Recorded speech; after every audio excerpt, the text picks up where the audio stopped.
are stuck in this house.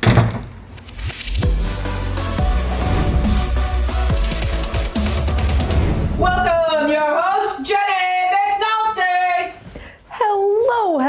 Hello, everyone, and welcome to your house. Hi, I'm Jennie McNulty. This is the In-House Comedy Chat. More than a talk show, we are energizing your mind, body, and spirit. And oh my goodness, are you going to be energized today by my guest, Alison Arngrim, who you probably remember best as Nellie Oleson, the little girl who was a little bit bad from Little House on the Prairie. She has been acting and writing and has been an author, and I've been missing my speech classes.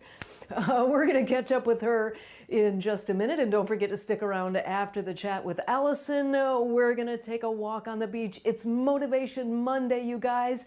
Cher's coming with us, right, Cher? You going to come this? She's pretty sure she's going to join us today, and we are going to get some information that is really going to make you want to exercise. What? I know. Stick around, check it out. But first, my thoughts. Prince Harry will be heading back to England for the funeral of his grandfather, Prince Philip. His wife, Meghan, will not be attending because as it is a funeral, and if people are crying, if Kate cries, Meghan's going to get blamed for it, so she's just not going to go. But he's going to take Oprah. What? Also, Facebook has turned their headquarters into a vaccine site. That's right, they are using Facebook headquarters to hand out vaccinations. Now, personally, I don't even trust Facebook with my phone number, much less a vaccination. And then I got to thinking, it's not that difficult. It's just, it's just a shot. And I thought, you know what? To improve their image, Mark Zuckerberg himself should be giving out those vaccines. I mean, after all, it's just a little prick. The shot. Come on, guys. And finally, it is National Big Wind Day today. I know what you're saying. Well, Jenny, was it National Bean Day yesterday? No, it is actually the day in history in 1934 at the Mount Washington Observatory that the largest recorded gusts of wind ever at 231 miles per hour were recorded. So it's National Big Wind Day today. So everybody, go make big wind. My guest today is Alison Arngrim. Now, we met actually a few years back when we were both working in Provincetown. She also hosts her own show every day at 1:30 on Facebook. So we got together and recorded an interview for you that I think you guys are going to enjoy. As I said, she has continued to act. She's got a movie coming out shortly. She is an author. And she also hosts a cooking show. So here is a video just to remind you of just how sweet little Alison was as Nellie Oleson, and a quick clip from her show, Confessions of a Prairie Bitch. Check it out. Take it back, because it's true. Your paw smells like a dumb old horse. I take it back. Do you know what it means to be Nellie Oleson? Were you really a bitch? Was that really your hair? What was Michael Lana really like? Are you and Melissa Gilbert really friends? Where did you film the show? What's your favorite episode? How much did you get paid? Do you still get residuals? Is Albert gay? And what the f*** is wrong with baby Carrie? Ladies and gentlemen, Alison Arngrim. How you doing? I'm great. Oh my God, how are you? How are you? I am doing well, thank you very much. It has been a while. We met initially in Provincetown when you were doing your fantastic one-woman show, Confessions of a Prairie Bitch. Are you still doing that? Can you, I mean, obviously we're all in lockdown now, but I mean, can you do it, in virtual? I was supposed to do it on Mother's Day 2020 in New York at the Laurie Beachman Theater, and then oopsies. But then I got a call, hey, there's all these platforms, and I now do the stand-up on stageit.com. And usually about once a month, I pop up on stageit.com and do Confessions of a Prairie Terror. We've had several. We've had Christmas themed ones, Valentine's, Nasty Nellie's Valentine. I mean, so we do holiday themed. And about once a month, I pop up and do like a half-hour set with Q&A on stageit.com. So yes, you can still see it. I do it in front of this wall usually. Yes. You do a show every day at 1:30, so when you're done watching me, you can flip over and check you out 1:30 every day. You do a show where you put on a bonnet and read us books. Tell us all about your story time show. Right? Because I don't even think of it like a stand-up things are showing. And then I have like my talk show thing, the Alison Arngrim show, where I interview people. But like literally, this happened when everything shut down and everything I was doing was canceled. We're like, what do I do? What do I do? And my husband Bob said, "Oh, you'll think of something. You always think of something." What? And then like a couple days later, I went, I'm going to go back and reread the Little House books. I haven't read them in years. I should read them in order, see how like the plot develops. Well, why don't I read them online? Everybody else is stuck at home. And oh, look, I have bonnets. I could put on a bonnet and read it. And so I put on my bonnet and I started reading page 1, chapter 1, book 1, Little House of the Big Woods. I read all the Laura books. I read the Rose books by her daughter. I read books about Laura Ingalls. I read everything. Then we did some Anna Green Gables to break it up. And then I started the Wizard of Oz series, the whole L. Frank Baum Wizard of Oz. I'm on with the Road to Oz now, and it's just getting weirder and weirder. But we're coming up on the anniversary. Will be literally 1 year since I sat down and said, "Hi, everybody. I'm going to read a book in my living room now. How you doing?" And I'm going to go back and start reading some Little House on the Prairie again for that. But yes, it's called Hi, I'm bored. Are you bored? Great. Let's read a book. That's basically that's how it started. And people love it. The people tell me, they say, you have no idea. It's been such a horrible year. I'm so scared. I'm so frightened. I'm so isolated. But, and then Allison's reading a book in a bonnet for an hour. So, they said this is their little mini vacation where they just sit there and go, ah. So I'm like, great. Because that's what we're doing every day. How has this year been for you emotionally? This lockdown, this captivity, how has it been for, I know you're keeping busy doing your show, but emotionally, has it been rough on you? So it's been terrifying, and I've had friends die, and I've had my friends lose their parents, and I've had a lot of friends get really, really, really sick and get better, but the level of sick that they were was just like, what is happening? My husband and I have been insanely lucky. Neither of us caught it. He's been able to go to work every day because there's nobody in the office but him and a tiny group of people, and if you can't get in from outside, you need a key card, and they're wearing masks and they have hand sanitizer and people cleaning the building, and he just got his vaccine the other day, so that's going well. So he's still employed, so like, yay, health insurance. So that's really good over here. I thought I was doomed to sit and do nothing for months, but then I went on the internet and said, "Hi, do you have something for me to do?" And so I read the books and I do the stand-up and I have my interview show. And now I'm cooking. I'm cooking on Mondays, just randomly cooking on Mondays. That's turning into a thing. And finding more and more silly, crazy things to do. I just joined TikTok to entertain people and frankly entertain myself. And I thought, I can't just sit there.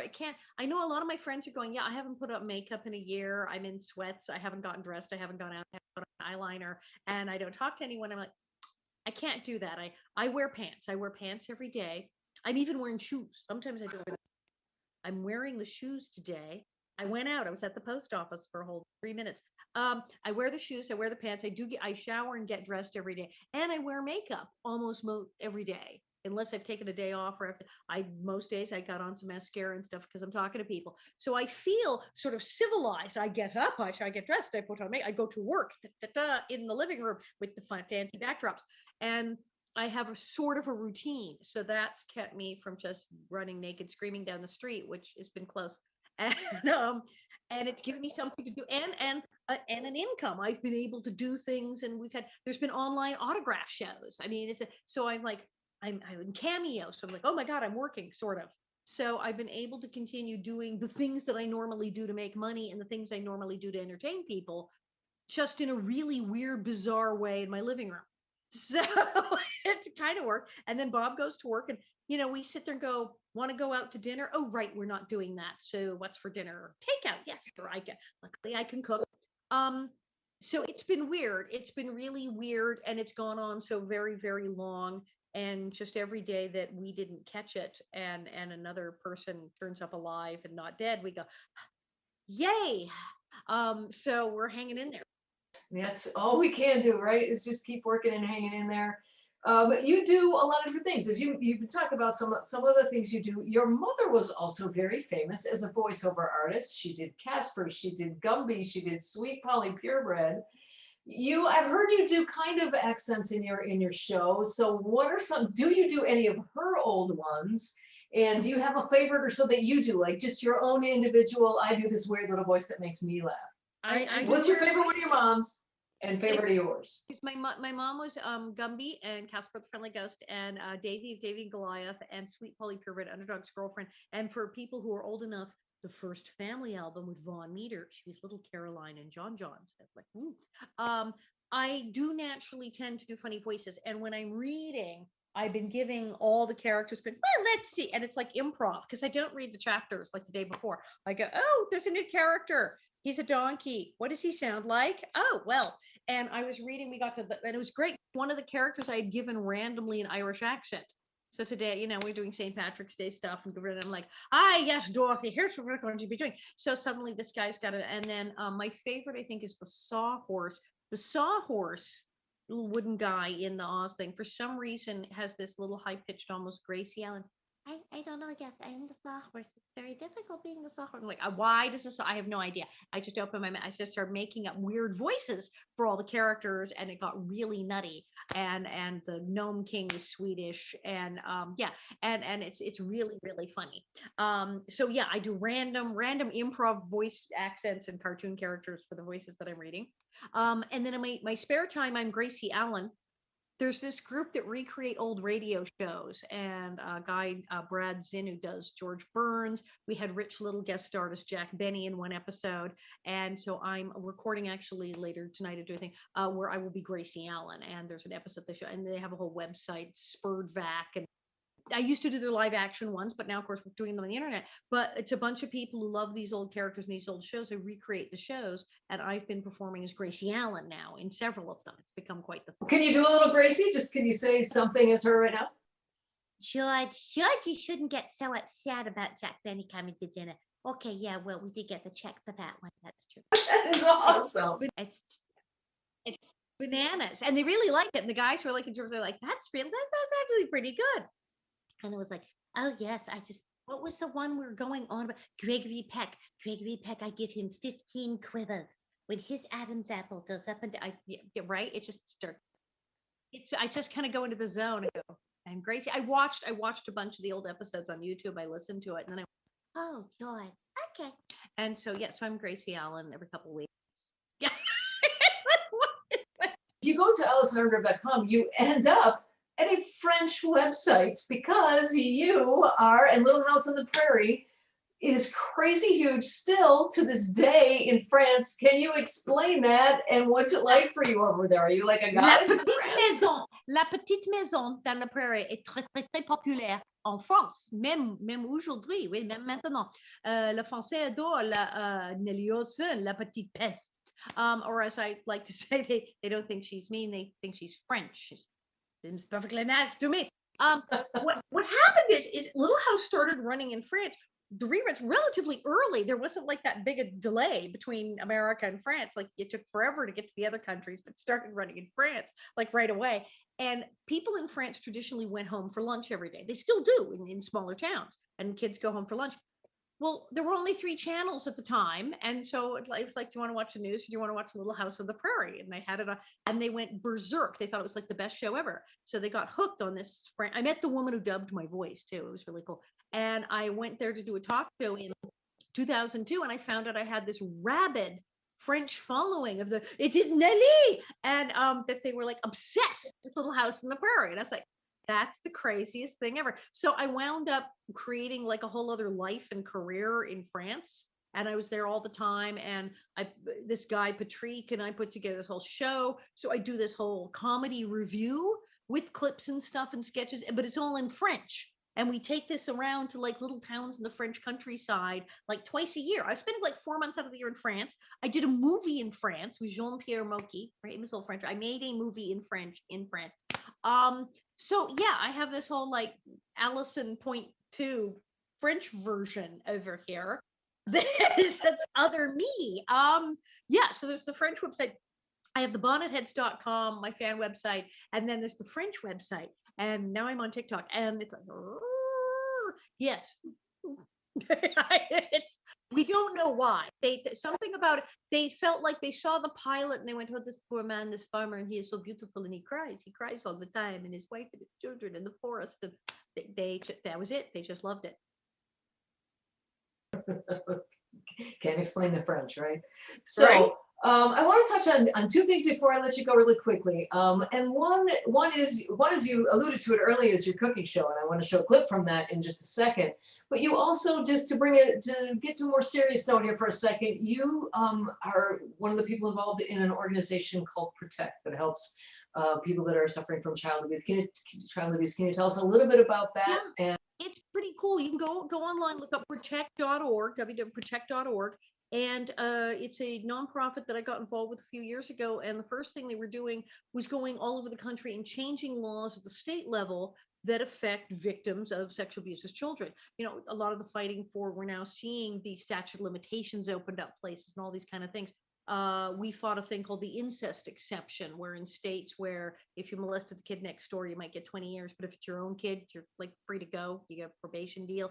It was really insane. So it's still in effect in some states, but we got rid of it in California and several places. And then on the federal level, making sure that like the Internet Crimes Against Children Task Force, those are the police who are specifically trained and assigned to look for the child trafficking, the child pornography, and apprehend these people.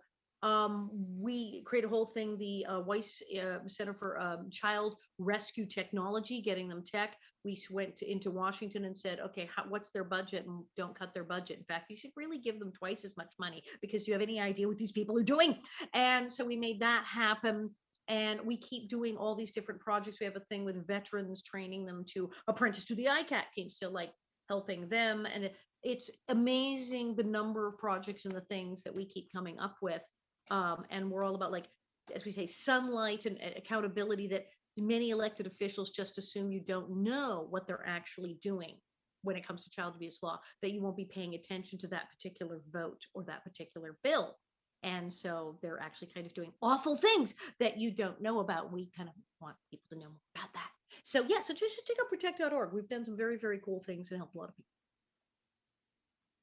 awesome. Thank you so much for doing that. And do yourself a favor, if you want to do your own reading when Alice is not there to read to you, get Confessions of a Prairie Bitch. It is fun and moving and funny and winds all kinds of lovely stories together. So check that out.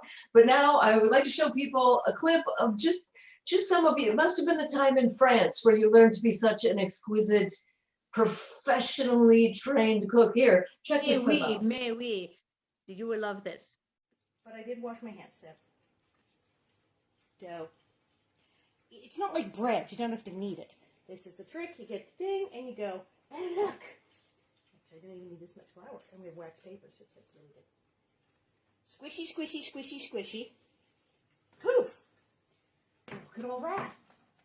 Now, I'm going to get a lot of flour on it because I need it to behave when I roll it. Now, I have a rolling pin, but if you didn't have a rolling pin, you could take this can of Canada Dry ginger ale. You see that? And you could do this. Look, it's rolling out. It's biscuits. It's fine. I'm going to see if you take Charles Shaw, fine brand. Look at that. Look at that. Look at that. It's rolling. It's fine. Love it. Wine bottles as rolling pins. I don't know what I like best. Right. The squishy, squishy, squishy.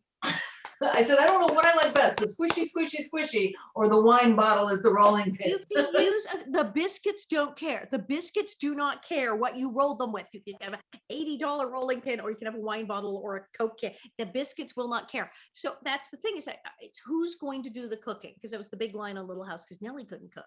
And her mother gets her a stove in. Who's going to do the cooking? So I know so many people who can't cook, or they're afraid to cook.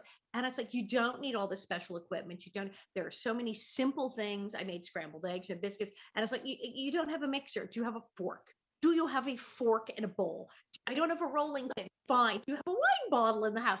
You can do it. There's stuff in you. Simple household items, basic kitchen equipment. You have a frying pan and like a bowl. And you have a spoon. Do you have a Cuisinart? No, I have a knife. Yeah, basic things. And simple recipes that people go, oh, I couldn't make, and no, I couldn't do that. Yes, actually you can. And it's like stupid easy, and I will teach you to do it. It's every Monday I cook, I think. and then Tuesday nights is the Alison Arngrim show where I interview people. I got like Adrienne Barbeau, people coming up. And then of course every day at 1:30, we don't have a name for it. It's just, hi, look, I have a book. And we chat and we read a book and it's lovely. And then as I said, I snuck out and made a movie called Even in Dreams, which should be coming out soon, where I play another terrible, awful, mean, dreadful person. You actually got an award for the character most in need of a timeout. What is that like to be like the cultural reference for crappy behavior? Yes, this is me. I was so happy. I actually, when I got it, I did the Sally Field thing. I went, you hate me, you all hate me. I was so happy. I was at an autograph show at this just a few years ago. I talked about it in the book. Grown woman walks in. She doesn't say, I'd like an autograph picture. She doesn't say good morning. She does not say hello. She looks at me. She's like, it's like smoke is coming out of her. She goes, I forgive you, and walks away, leaves.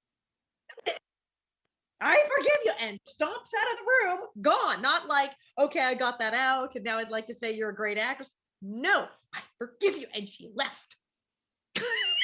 It was like, what do I do? And my husband was cracking up because he's just been absolved. You've been absolved. Was that for everything? That was great. Yeah. And she was so angry about what I had done, pretending to be somebody else on television, that she'd been holding this in for, I don't know, 40 years. And to come down there and tell me this. And this is the kind of effect they had on people. And it's like, it's a little bizarre. It's like jarring, but it's also, doesn't every actor say, oh, I want them to believe it. I want them to feel like it's real. I don't want them to see the performance of the strings. I don't want them to say, oh yes, she was a lovely actress. I want them to think it was real. Ta-da! This is what happens if you do that. People hate you 47 years later. Well, I don't think so. They just love to pretend to hate you. They do. Sane, rational persons. Indeed. Yeah. I am always amazed at how many people have that whole TV reality problem. They don't. I mean, my mother was a talking ball of clay and a ghost and like a little doggy person.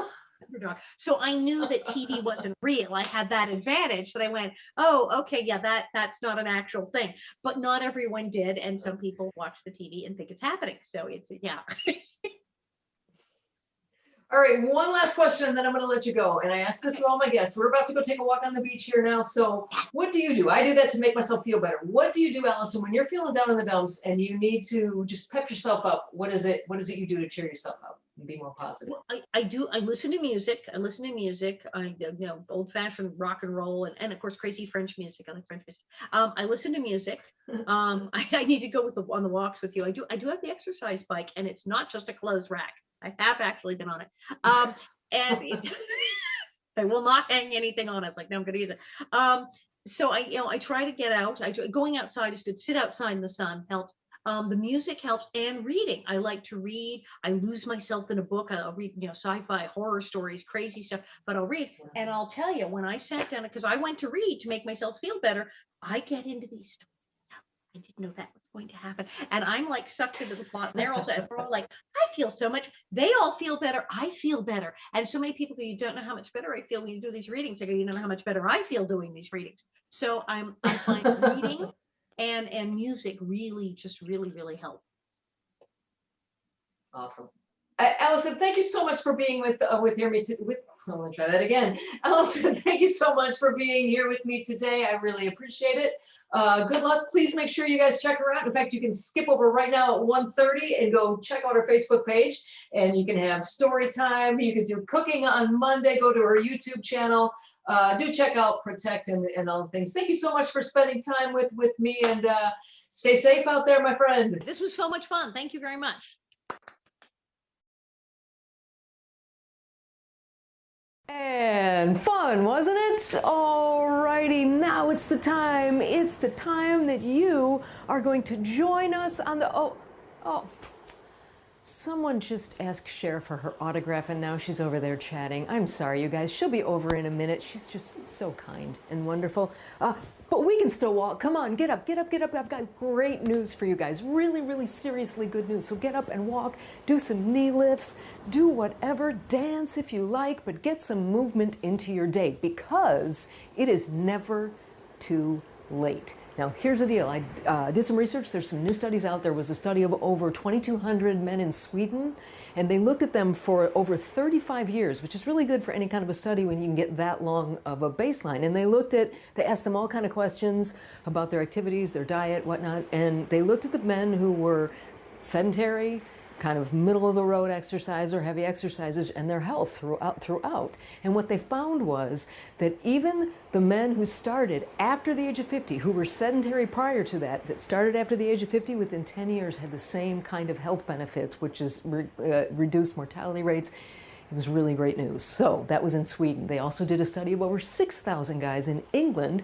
Same sort of a thing, only this had a median age of 63 years, and they found that even light exercise with men of that age who had previously been sedentary really showed an improvement in their overall health. And finally, a study of over 10,000 people at Harvard found that people over the age of 45 who began exercising had a 23% decrease in their mortality rate. So it's never, never, never too late. And the funny thing was, when I went to look up for an inspiring video for you guys about some athlete who started really late in life, and I put in Google search for people that got a late start in life, and guess who popped up? Laura Ingalls Wilder. What? So here is a quick video, and we'll chat about her for a second. Check out quick seconds, and this is about 50 seconds long, so while it's on, walk really fast. All right, check it out. Wilder began her esteemed writing career from humble beginnings. In 1911, she picked up her pen and scored her first writing job as a columnist for the Missouri Ruralist, a publication that focused mostly on stories aimed at farmers, former homesteaders, and people in rural areas. Wilder started her career as a de facto advice columnist and leaned towards a feminist voice before being a feminist was extremely cool. Her articles argued for pro-feminist positions wildly ahead of their time, like advocating for equal partnerships in marriage and what women should do with their newly regarded right to vote. Alrighty, I was talking to my director while we were walking, sorry. Pretty amazing, wasn't it? So I don't know if you caught the dates on that. She started writing for the newspaper at the age of 44. She published her first book at the age of 65. It is never too late, you guys. So if you haven't been walking before, now's the time. You can do it, and it'll make such a big difference in your life. And here's one more motivational tip. When they say it's really good to kind of talk to yourself, to kind of pep yourself up, and they say you should use second person versus first person. In other words, I'm going to do this today, I'm going to crush it, I'm going to get out there and walk. You can do it. Say you can get out there and walk. Use the second person, because it seems to have, they did all kind of tests on people, and when they use motivational speaking, and they gave them like little anagram tests and things to do, and when people spoke to themselves with the second person, they did better on all those tests. And the author of the study said that they felt what it might be was it sort of triggered the emotional support memories you had when you were growing up and someone said, you can do it, and it kind of triggers those memories. So, and if you're going to tell me, but Jenny, hey, I never really had support. No one really told me you can do it. I've been doing it for a year, guys. You can do it. I believe in you. All you got to do is get up and get moving, and you're going to feel so much better. All right? Fantastic. Well, make sure that you get some exercise in today. Now, don't stop. We've been walking for about 5 minutes, so keep going for about another 15. And come on back and see me. There's no password today at 4 o'clock, but we'll be back again next Monday at 4. But I'll be back Wednesday at 1 p.m. to walk with you again. Thank you so much for being with me. I want to thank my guest, Alison Arngrim, and I want to thank Sheila for directing and making me look good. And of course, I want to thank you for watching and for walking along, because I know you're walking along, right? Come on, it's never too late. Now go, keep walking. Go, go, go. Cyber See Me Wednesday at 1, guys. Bye.